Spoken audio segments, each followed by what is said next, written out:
It's coming home. Is it? Is it coming home? I think it's coming home. England beat Germany 2-0, and Ukraine beat Sweden. And our quarterfinals are set at Euro 2020. James Benge joins to discuss the action and a quick look ahead to Friday and Saturday. Euro 2020, it just can't get any better, can it? Qué Golazo begins right now. Hey everybody, welcome to Qué Golazo, and it was the final day of the round of 16 Euro 2020. What a day. James Benge in the house. James, how are you, my friend? I am buzzing. Yes, this is a very exciting time to be living in the country, or the small country known as England. I'm sure we will come on to talk about that momentarily. But yes, it's been a fantastic round of 16. I'm hyped for the quarterfinals. And I am getting a bit carried away about what's going to happen with England. Well, you know what? Carry away, my friend. So happy, of course. So jealous. Wish I was over there. I was just WhatsApping my family, my sister, my cousin stuff, and the feeling, the vibes, baby. I love it. I love it. And we begin right there with James Benge was discussing as England shake away those ghosts and defeat Germany 2-0. 2-0. James Benge wrote about it.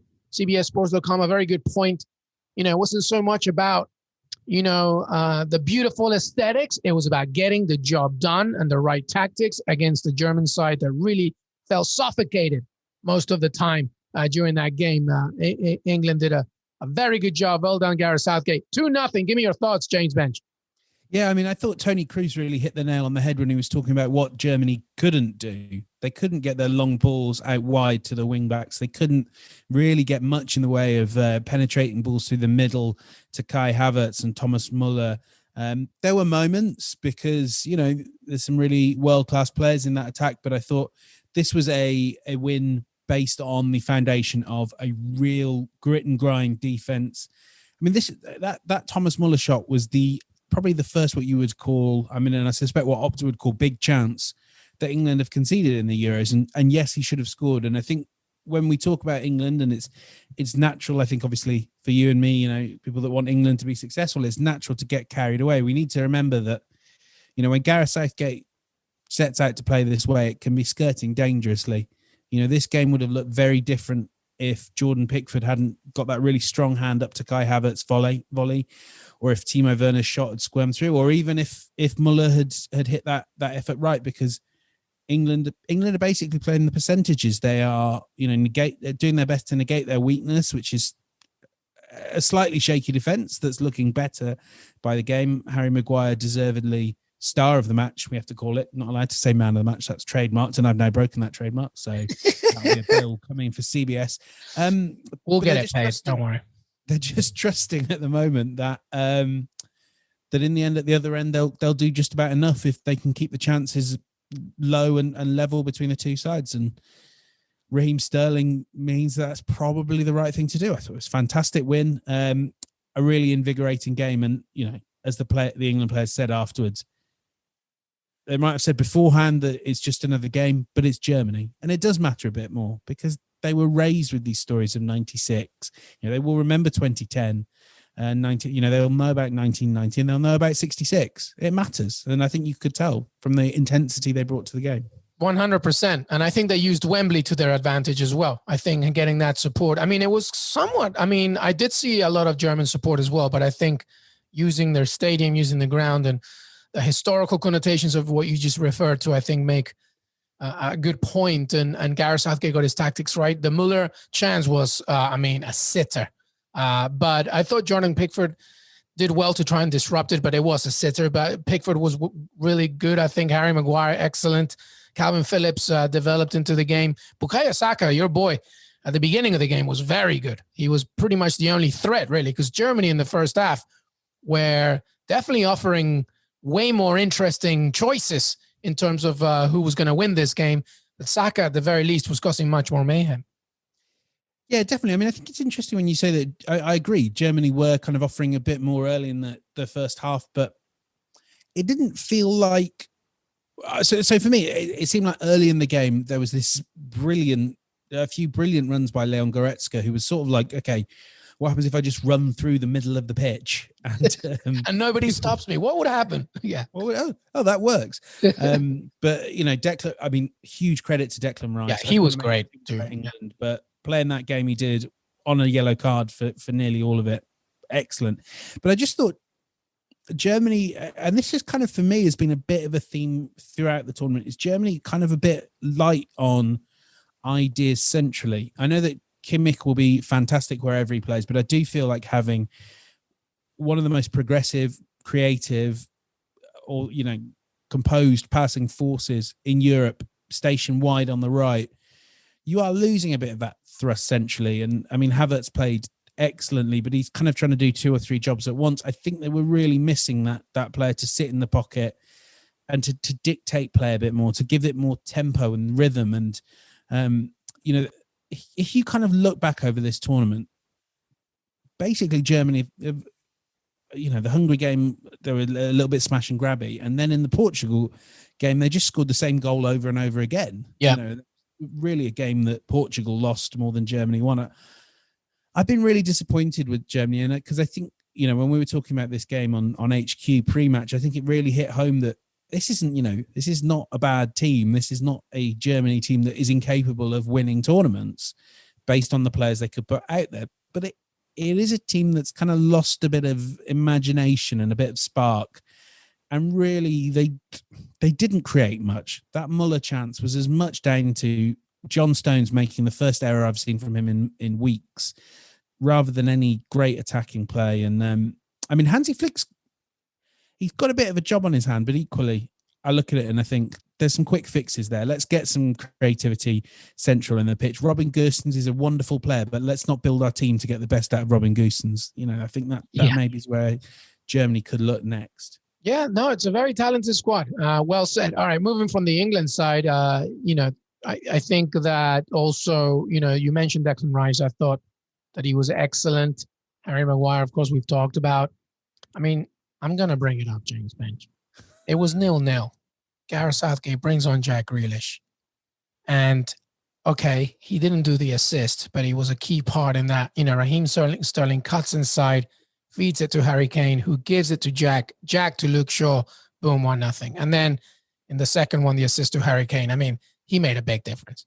He did. I think this is I would hate to spoil your party a bit, but I think the reality is that this is whoever it had been, but if it had been, Phil Foden, say, I would believe that you could get similar because. Yeah, no, that's a fair point. Yeah.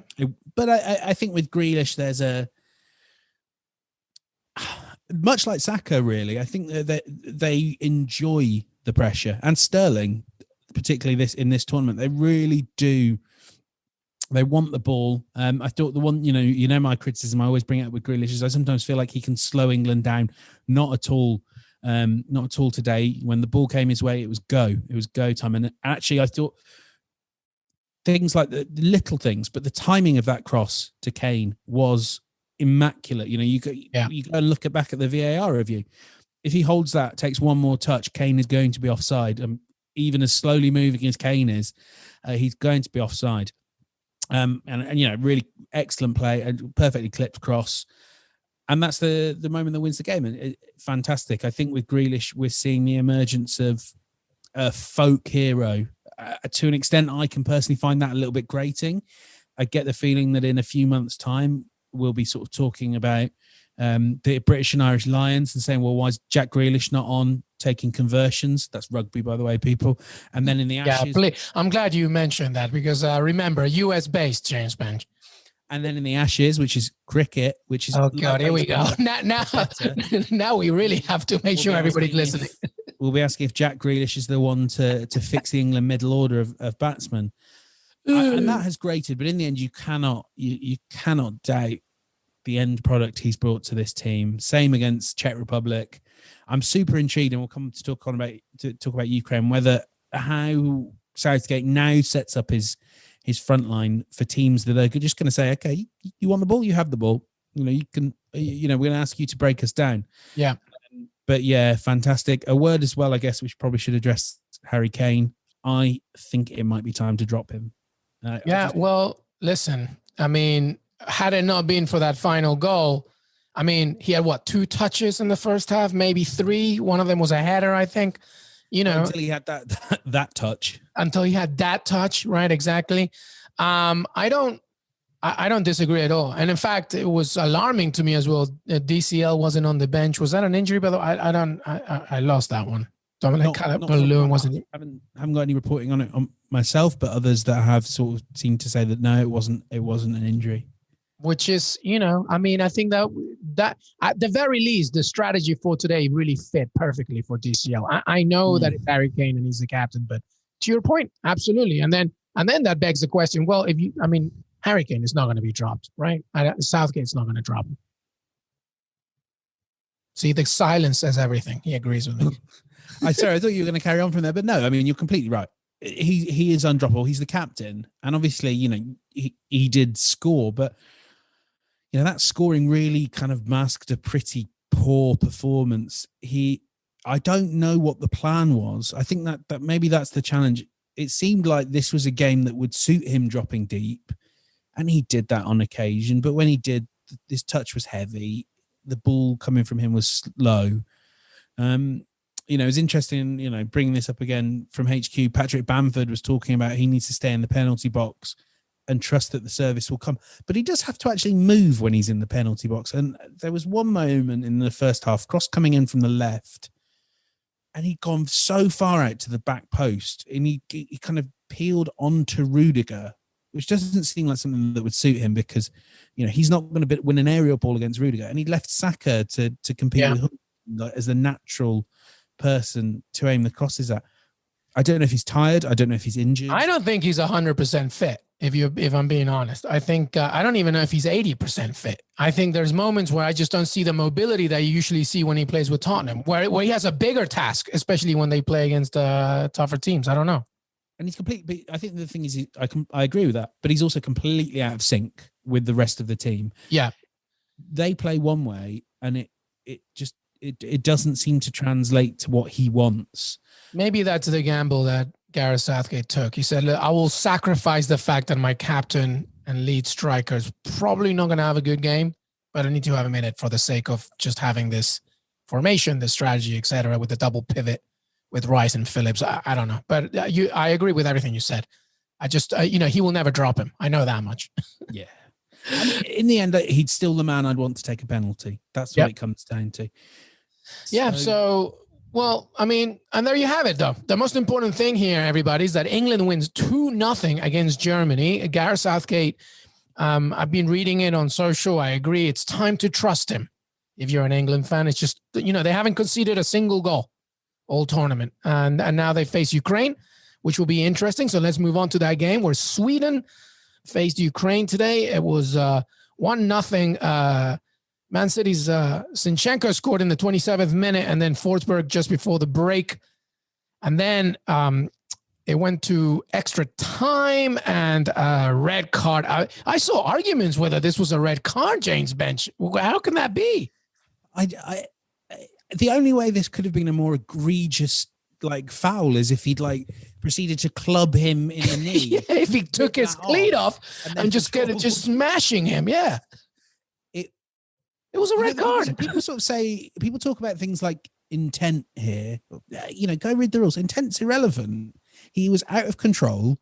He hit the player in a very dangerous position. I don't think we know yet whether the Ukraine player suffered any sort of injury from this. I mean, it seems like every other Ukraine player did. But I mean, this is a clear red card, and I think it was such a bad tackle. He shouldn't have played again he won't play again.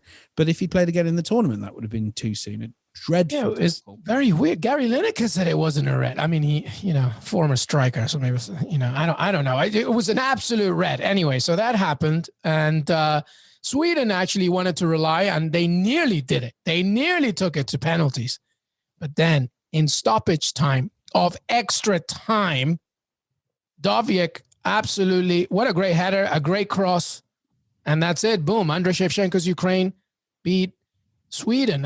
I mean, I always thought it was a toss-up, but well done, Ukraine. Unbelievable. I love it. I think they played some really nice football this tournament and been a little bit, I think maybe the scorelines haven't reflected the quality of the performances they've made. Equally, they've not always been the best as well at turning those nice passages into good shots. But that changed. I think Yarmolenko, as ever, came alive. Zinchenko is kind of making a great pitch to Guardiola for, like, if you don't want to play me at left back, I could play midfield quite comfortably. Yeah. They're a slightly more expressive version of this Sweden team in that they are still really well drilled. I know that Shevchenko as well is quite a progressive manager. He's got huge data analysis teams. He films his training sessions with drones. Maybe not the sort of things you kind of think from an ex-pro, but obviously he's come from that Dynamo Kiev school. And I also know he gets involved in the training drills, which might be quite helpful because I don't know how many players they have now. Yeah, well, and you might as well have one of the greatest strikers the game has ever seen to just, go in there and give you a little bit. Friend of the show, by the way, the first ever interview on Qué Golazo, Andrei Shevchenko. Yeah, very smart man. So when you tell me about all these things that he does for training, it doesn't surprise me now thinking about it when I was talking to him. Very, very smart guy. But hey, listen, here's one for you. So anyway, so Ukraine's doing, so let me just run through you. Well, I'll tell you what we'll do, everybody. We're going to take a break. When we come back, we're just going to have a quick gut reaction to the quarterfinal stage, which are on Friday and on Saturday. So be right back with Qué Golazo and James Benge. Hey, everybody. Welcome back to Qué Golazo. James Benge in the house. James, everybody, let me just run through the Euro 2020 quarterfinal now that it's set. Friday, Switzerland against Spain. That's 12 p.m. Eastern. Here in America on the East Coast. Belgium against Italy, 3 p.m. Eastern on Friday. Hope you don't have any Friday plans, especially in the afternoon or the evening. Saturday, Czech Republic against Denmark. That's at noon, 12 p.m. Eastern. And Ukraine against England, 3 p.m. Eastern. Three for third place teams in this quarterfinal, James Benge. Remarkable. I know, right? So as I read that, what sticks out? Obviously, Belgium, Italy is a good one, but what else sticks out to you? I mean, we should start with Belgium, Italy. Yeah, probably. It's a fascinating blend here of a team that I think is really reliant on superstar power and will not have Kevin De Bruyne. So Romelu Lukaku, I hope you're ready to do some heavy lifting.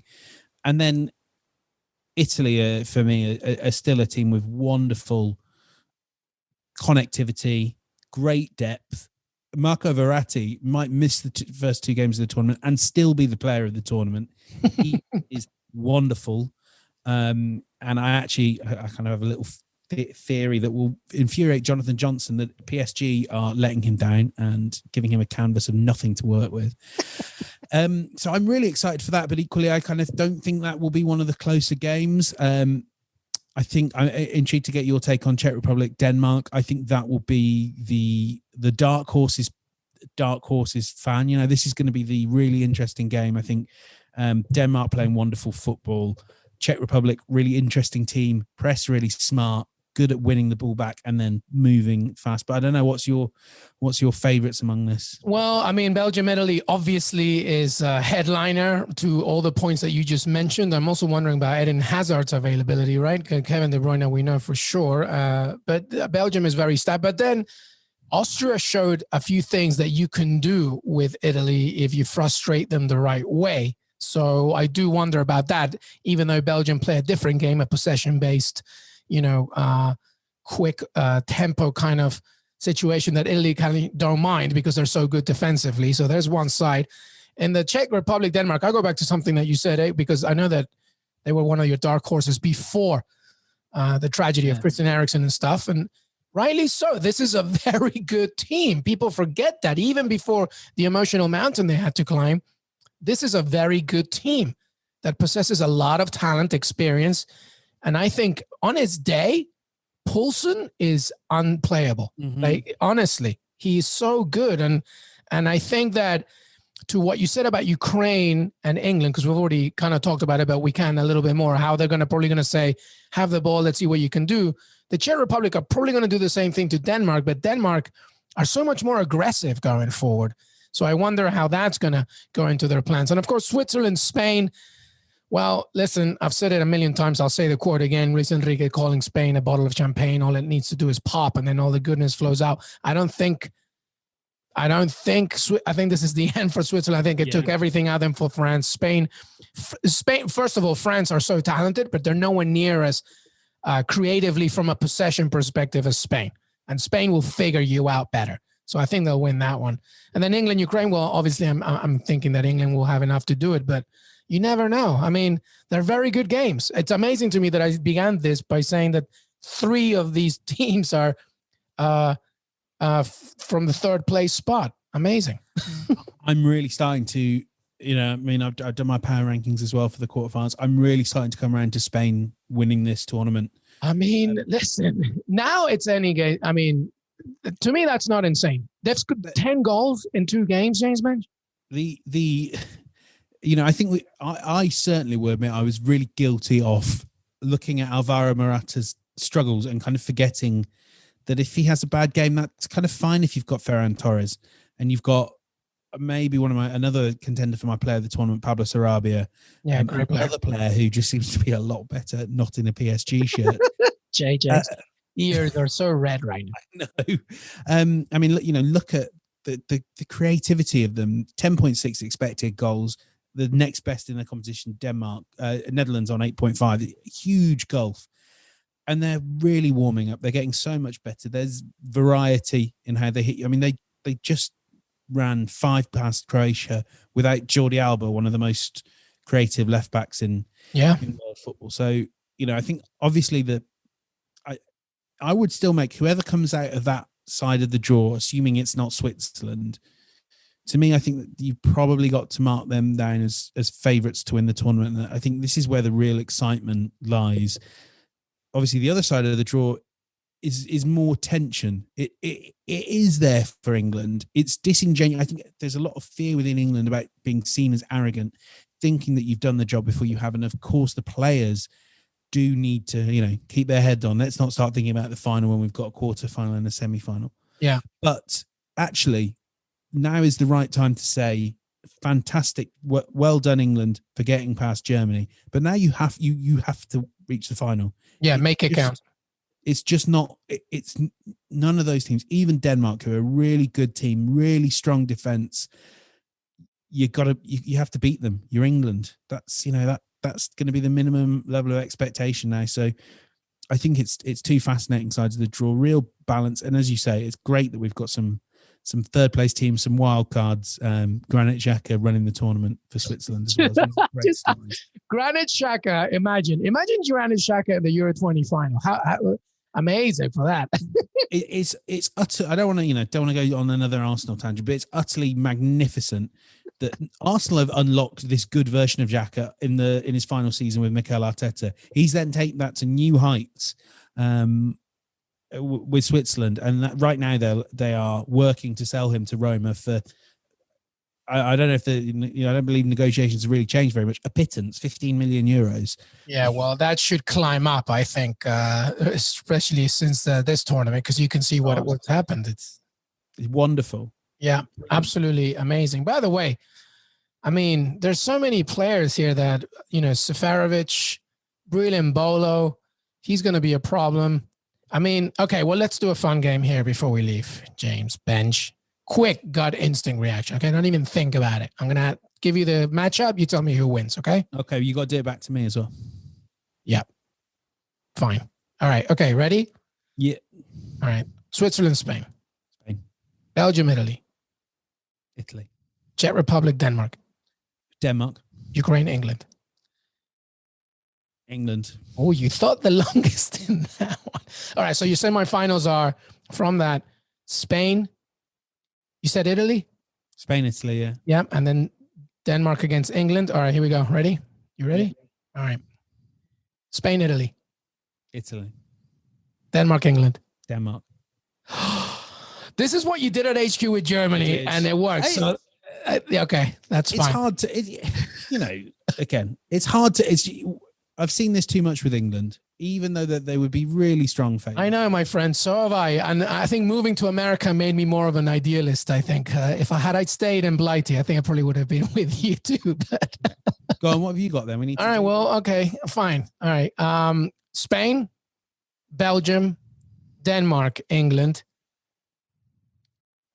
James, you really convinced me here. Spain, England final. Isn't that amazing? I tell you what, though, I did predict England for the final way before in our brackets. I got the other side totally wrong. But England, I'm still a believer. So amazing that both of us have Spain going pretty far. But I don't know about Italy. Italians are probably getting really mad at us right now because it's not like I still have them to win the whole tournament. Oh, you do? Okay. Well, no, they're fine with you. Since game 2, I actually bought like an Adidas sort of semi, I don't know what the City edition thing they call it, Italy shirt. I'm all in on Italy right now. And rightly so. I don't know if there's anywhere that I'll be able to watch Serie A in the US next season. Yeah, no, let me think about that. CBS Sports, Paramount Plus. Oh yeah. All right. Well, that's all the time we have, everybody. James Benge. Follow him on Twitter. Same name, James Benge. The whole thing. And CBS Sports as well. You can read his content. And James, of course, will be back next week as we discuss more Euro 2020. James Benge, final thoughts before we say goodbye. Anything on your mind? It's coming home. It's coming home. I don't believe that, but it's nice to get taken away. Might as well say it, right? We know it was then, but it could be again. All right, well done. James Benge, thank you so much, my friend. Thanks. Hey, everybody. I want to thank James Benge for joining me today. Don't forget to follow us on Twitter, Qué Golazo Pod. We are also on Apple Podcasts, Spotify, Stitcher, YouTube, youtube.com/Qué Golazo. As we mentioned, stay with us. We have plenty more Qué Golazo, including our previews for Euro 2020. We also have Copa America as well, because those are entering the quarterfinals. And next week, we'll have plenty more, including Gold Cup and much, much more. The beautiful game never stops, and neither do we. Have a great, great day.